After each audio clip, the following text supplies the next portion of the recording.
कि मुझे डॉलर की कीमत का बढ़ना जो है वो टेलीविज़न से पता चलता है। और ये वही शख्स है जो कहता था कि मैं हुकूमत में वज़ीर आज़म आलू, प्याज, टमाटर के रेट का तयन करने या उनके रेट को मॉनिटर करने नहीं आया। और ये वो शख्स है जिस वक़्त हुकूमत में आया जो कल ये कह रहे थे कि मैं बता दूंगा कि क्या होता रहा है, कैसे हुकूमत आई है और कैसे ये तमाम चीज़ें हुई हैं। इनको बताना उस वक़्त याद आता है जब इनके ख़िलाफ़ कोई सबूत आ जाए या इनके ख़िलाफ़ कोई ख़बर आ जाए या इनके ख़िलाफ़ कोई करप्शन का स्कैंडल आ जाए। उस वक़्त इनको तमाम बातें बतानी याद रहती हैं, बिल्कुल उसी तरह जिस तरह इनको जो साइफ़र था अमेरिका का, जिसको इस्तेमाल करते हुए इन्होंने अपनी सियासी बयानियाँ बनाने की कोशिश की, बिल्कुल उसी तरह जिस तरह 8 मार्च को साइफ़र आया और 28 मार्च को इन्होंने बताया आवाम को। मैं बता दूंगा वाला शख्स जो है वो 22 दिन इस पे खामोश इसलिए रहा क्योंकि वो अदम एतमाद की कामयाबी का इंतज़ार कर रहा था या नाकामी का। ये इनका रवैया है। और जिस शख्स ने 4 साल हुकूमत की हो, मुल्क का वज़ीर आज़म रहा हो, RTS को बिठा कर आया हो, आवाम का मैंडेट चोरी करके आया हो, 4 साल बहरहाल वो इस मुल्क का वज़ीर आज़म रहा है। और जब 2018 में मुल्क के वज़ीर आज़म बने तो 1 करोड़ नौकरी, 50 लाख घर का नारा। जब वज़ीर आज़म बने तो 90 दिन में करप्शन ख़त्म करने का नारा। जब वज़ीर आज़म बने तो 100 दिन का माशी प्लान। और ये वो तमाम चीज़ें जो आपको याद होगा कि यूँ कागज़ लहरा के कहते थे कि इतनी जो आवाम है उनके बच्चों के दिमाग छोटे रह जाते हैं, किसी के दिमाग बड़े हो जाते हैं, मेल न्यूट्रिशन हो जाती है। और हर वो पॉइंट जिसके ऊपर इंतशार और इंस्टिगेट और अफरा तफरी फैलाने की कोशिश की, आते सबको जेलों में बंद कर दिया। एक मैकियावेलियन रवैया था कि सबको बंद कर दो। बताओ आवाम को, इमरान खान साहब, आवाम को बताएं कि राना सनाउल्लाह के ऊपर 2 किलो हेरोइन का प्लान किस तरह बनाया था। बताएं आवाम को, बताएं कि शहबाज शरीफ के ख़िलाफ़ जेल में डालने का प्लान साफ़ पानी में बुलाकर आशियाना में गिरफ़्तार, आशियाना में बुलाकर गंदे नाले में गिरफ़्तार, फिर पूरा एक तसलसल जेलों में डालने का। बताएं शहबाज शरीफ के ख़िलाफ़ डेविड रोज़ को बुलाकर वज़ीर आज़म हाउस के कमरे में बिठाकर किस तरह साजिश का बयानिया बनाने की कोशिश की, नैब के उसको चक्कर लगवा कर। और आज जब वो तमाम सबूत मांग रहा है अपनी अदालत में केस को लड़ने के लिए बरतानिया में, जहां शहबाज शरीफ ने उनको सू किया हुआ है, तब कुछ नहीं बताया जाता। तो बताएं आवाम को कि किस तरह शहबाज शरीफ के ख़िलाफ़ फिर नेशनल क्राइम एजेंसी जब यहाँ तमाम अदालतों में सबूत पेश नहीं कर सके, जब कोई पास चीज़ नहीं आई, अवाम को सबूत उस करप्शन का पेश नहीं कर सके, और हर अदालत ने यह फैसला दिया कि कोई करप्शन, कोई मनी लॉन्ड्रिंग, कोई किकबैक, कोई इख्तियारात का नाजायज़ इस्तेमाल, किसी किस्म की करप्शन नहीं हुई, तब नेशनल क्राइम एजेंसी तमाम डेटा भेज दिया। 10 साल का पूरा डेटा की इन्वेस्टिगेशन और इंक्वायरी हुई, NCA का फैसला आ गया, कोई मनी लॉन्ड्रिंग नहीं हुई, कोई करप्शन नहीं हुई, किसी किस्म का कोई इख्तियारात का नाजायज़ इस्तेमाल नहीं हुआ। बताएं आवाम को बताएं कि किस तरह एसेट रिकवरी यूनिट जो था वो एसेट मेकिंग यूनिट बनाई रखा शहजाद अकबर साहब की सरबराही में। बताएं आवाम को कि किस तरह नैब को इस्तेमाल करके, बिजनेसमैन को आर्म ट्विस्टिंग करके, अदारों की आर्म ट्विस्टिंग करके, FIA को इस्तेमाल करके किस तरह 4 साल को आर्म ट्विस्टिंग करके, अदारों की आर्म ट्विस्टिंग करके, FIA को इस्तेमाल करके किस तरह 4 साल सियासी इंतकाम लेते रहे। बताएं आवाम को कि मिफ्ता इस्माइल और शाहिद खकान अब्बासी के खिलाफ केस बनाकर उनको जेलों में डाला, और आज वही LNG का तमाचा आपके मुंह के ऊपर है कि जिस वक्त आपको $3, $2, $4, $5 की LNG मिल रही थी, आपने नहीं खरीदी, जिसकी वजह से आज अदम दस्तयाबी है LNG की, और वो एफिशिएंट मंसूबे जो LNG पर चलते थे आज नहीं चल सकते आपकी नालायकी की वजह से। बताएं आवाम को कि जिन पे केसेस बनाकर जेलों में डाला, और बताएं ये तमाम चीजें बिल्कुल बताएं आवाम को। फिर ये बताएं आवाम को कि किस तरह साद रफीक, ख्वाजा आसिफ, सलमान रफीक, एहसन इकबाल एक स्पोर्ट्स कॉम्प्लेक्स बनाने पर जेल में डाल दिया, हडियाला जेल में। ये भी बताएं अवाम को। फिर अवाम को बताएं कि किस तरह अपने दस्तखतों से आटा, चीनी, बिजली, गैस, दवाई के अंदर चोरी करते रहे, डाके डालते रहे। बताएं अवाम को किस तरह पेट्रोल और गैस का माफिया बिठाकर उस वक़्त प्रोक्योरमेंट ना करके, सिर्फ इसलिए कि उन मक्कस और माफियाज के जो प्लांट्स थे वो फर्नेस ऑयल पर चलते थे। ज़ीरो फर्नेस ऑयल के ऊपर बिजली बनाने की 2018 तक, 13 से लेकर 18 तक फर्नेस ऑयल इस्तेमाल नहीं हुआ। क्यों इस्तेमाल हुआ?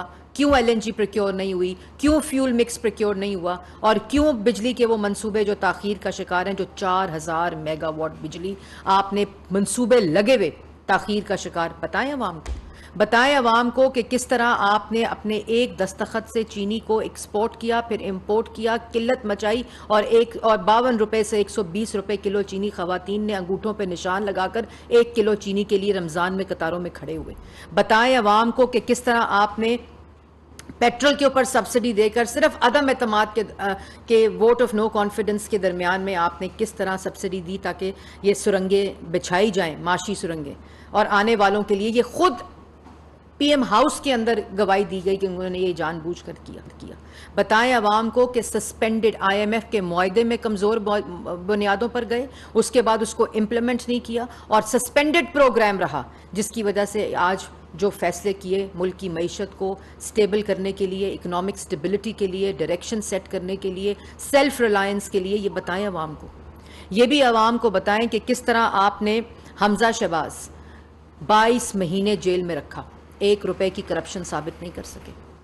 ये जो आज कहते हैं ना कि पूरी की पूरी जो काबीना है वो जमानत पर है, जमानत पर इसलिए कि आपने झूठे मुकदमे बनाए, आपने झूठे इल्ज़ामात लगाए, और सिर्फ इसलिए कि इन सबको जेलों में डालो जिनके खिलाफ सबूत नहीं।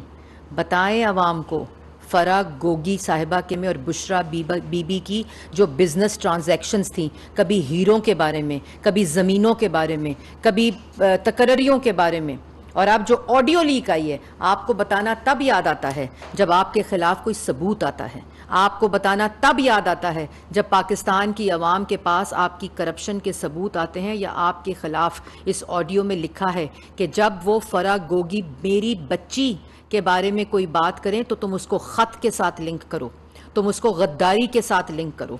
अदारों के खिलाफ मुहिम चलाने की हदायत देती हैं बुशरा बीबी। जब वो ऑडियो आती है, उसके बाद वही ऑडियो जिसको आप कहते हैं कि बिल्कुल रिकॉर्ड होनी चाहिए, मैं समझता हूं कि वजीर आजम की प्रोटेक्शन के लिए ये रिकॉर्डिंग्स होती हैं।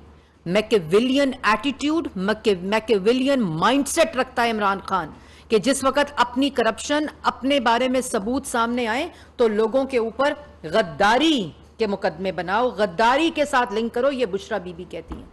तो ग्राउंड रियलिटी ये है कि जो साइफर का खत निकाला गया 28 मार्च को जेब के अंदर से, वो बुशरा बीबी की हदायत के ऊपर निकाला गया, क्योंकि वो बयानिया बनाने की कोशिश की जा रही थी और बताया जा रहा था कि इसको लिंक करो गद्दारी के साथ। आपको शर्म नहीं आती? मईशत से खिलवाड़ करो अपनी सियासत के लिए, अवाम से खिलवाड़ करो अपनी सियासत के लिए, अवाम के रोजगार से खिलवाड़ करो अपनी सियासत के लिए। ये आपका पैगाम है। और उसके बाद मुल्क की कौमी सलामती के साथ खिलवाड़ करो सिर्फ अपने इक्तदार को बचाने के लिए, और कहते हो मैं बताऊंगा। क्या बताऊंगा? अगर बताना था तो 4 साल थे बताने के लिए, अवाम को बताते। अब जब आपके सबूत सामने आए हैं तो क्या बताओगे अवाम को? अवाम को बताओ कि 4 साल मैंने अपने इक्तदार को और अपने इख्तियार को इस्तेमाल करके मुल्क के खिलाफ हर शोबे के अंदर डाका डाला। अवाम को बताओ कि मनी गाला के अंदर ये बिजनेस ट्रांजैक्शंस बुशरा बीबी और फराह गोगी के दरमियान होती रही, और जिस वक्त ये ट्रांजैक्शंस और ये सबूत बार आने शुरू हुए, वहां फराह गोगी की जब नैब के अंदर अब इंक्वायरी और इन्वेस्टिगेशन हो रही है, FIA के अंदर हो रही है, एंटी करप्शन के अंदर हो रही है, तो उस वक्त याद आ गया कि मैं बताऊंगा। और जिस वक्त 8 मार्च को साइफर मिला, तो जिस वक्त नो कॉन्फिडेंस कामयाब हो गई, तो उस वक्त कहते हो मैं बताऊंगा कि ये साजिश हुई है। ये वही तसलसल है, ये वही तसलसल है कि 4 साल सियासी मुखालफीन को जेलों में डालो झूठे इल्ज़ामात और झूठे मुकदमात पर, और ये बताते रहो कि ये चोर हैं। ये वही तसलसल है कि जिस वक्त अदम एतमाद और अपना इक्तदार छीनने लगा हो, तो ये बताओ अवाम को कि मेरे खिलाफ बैरून मुल्क साजिश हुई है, वो बैरून मुल्क साजिश जो 22 दिन तुम्हारी जेब में थी।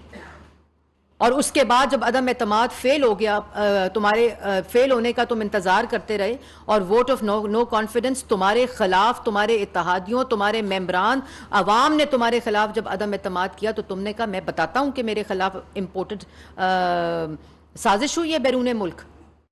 पहले क्यों नहीं बताते हो? ये बातें पहले क्यों नहीं याद आती? जिस वक्त अपने सबूत सामने आते हैं, जिस वक्त अपनी करप्शन के आमाल सामने आते हैं, जिस वक्त मनी गाला, बुशरा बीबी और फरा गोगी के साथ तमाम लिंक की जाती हैं चीजें, उस वक्त आपको बताना याद आ जाता है। क्या बताओगे अवाम को? अवाम को यह बताओगे कि मैंने अवाम को गरीब किया?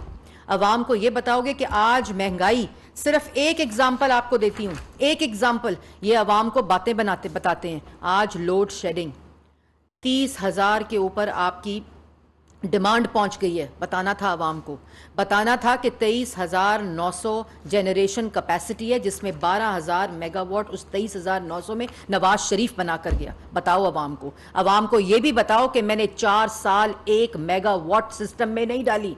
बताओ अवाम को, और अवाम को बताओ कि बनाए हुए प्रोजेक्ट और मंसूबे, सीपेक को रोक दिया, बिजली के मंसूबे रोक दिए।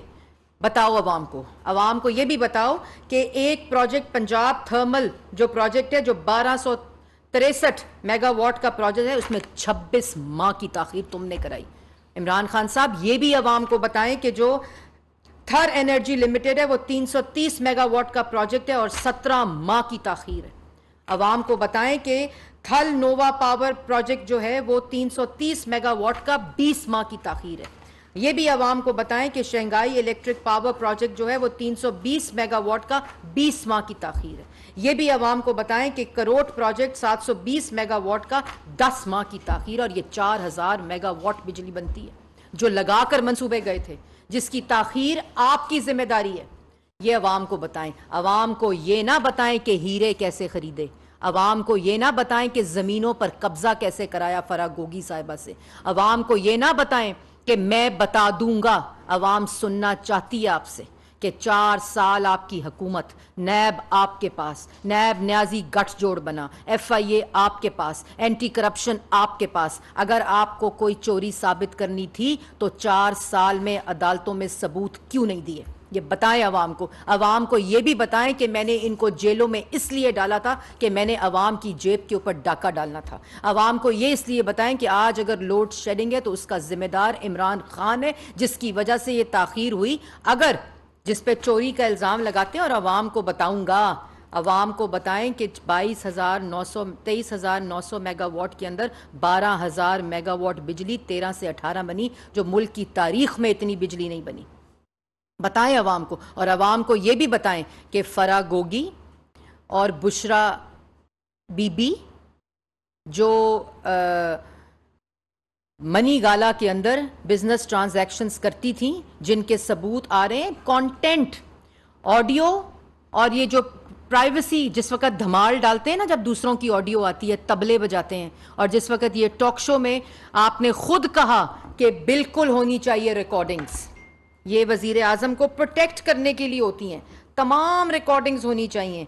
तो ये इन्हीं का माइंड सेट है, इन्हीं का माइंड सेट है, और ये रिकॉर्डिंग्स कराते थे, ये जानबूझकर रिकॉर्डिंग्स कराते थे सियासी मुखालफीन की भी, और यही इनका माइंड सेट है। लेकिन आज अवाम आपसे मुख्तलिफ सवाल कर रही है। आज अवाम आपसे ये सवाल कर रही है कि क्यों आटा, चीनी, बिजली, गैस, दवाई चोरी की। और आज जब उसकी तहकीकात हो रही हैं, आज जब उसके सबूत आ रहे हैं, आज जब उसकी इन्वेस्टिगेशंस शुरू हो रही हैं, तो आप कहते हैं मैं बताऊंगा। आपको बताना पड़ेगा इमरान खान साहब, और उस वक़्त नहीं याद आना चाहिए आपको बताना जिस वक़्त अपने सबूत, अपनी करप्शन और अपना डाका अवाम के सामने आ रहा है। क्यों आपकी बुशरा बेगम, कल आपकी प्रेस कॉन्फ्रेंस ये होनी चाहिए थी, बताना चाहिए था कि कौन है बुशरा बेगम। वज़ीर इत्तलात मरियम औरंगज़ेब की न्यूज़ कॉन्फ्रेंस जारी है।